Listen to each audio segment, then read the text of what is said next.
Iron Talk is brought to you by Case IH. For more information about the full line of Case IH equipment and how you can boost your productivity, visit caseih.com. Case IH, for those who demand more.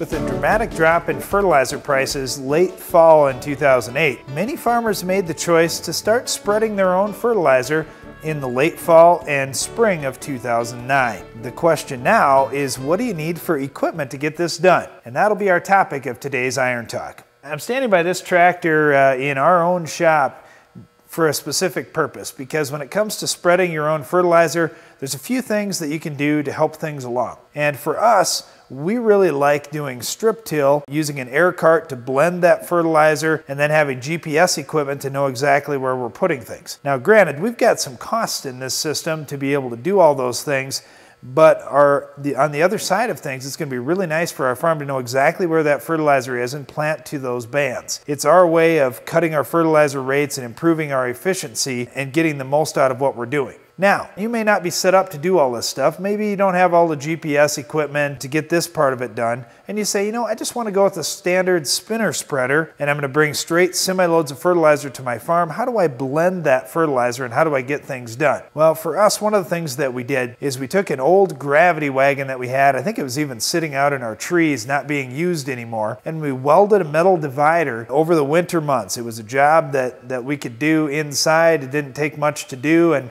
for the most part, we had all the materials on our farm, so the cost was very minimal. We welded a divider down the middle, put 2 slide doors on it, and we put our phosphorus on one side and our potassium on the other side. We just open those slide gates and run it through an auger and do some blending. Now you say, wait a minute, that doesn't sound too scientific. And you're right, it's not. It's really not scientific at all. But when you look at what many fertilizer dealers have done for the last 30 years, this is really how they've blended fertilizer. Now it seems pretty nice when it's brought out to you and all the work is done. But again, this job is one that will pay you more than $100 per hour to do yourself. So if you're thinking about blending fertilizer, this is a good way to go. Otherwise, if you've got a setup like this and an air cart to pull behind it, it works pretty well too. That's all for today's Iron Talk, but now back to the show.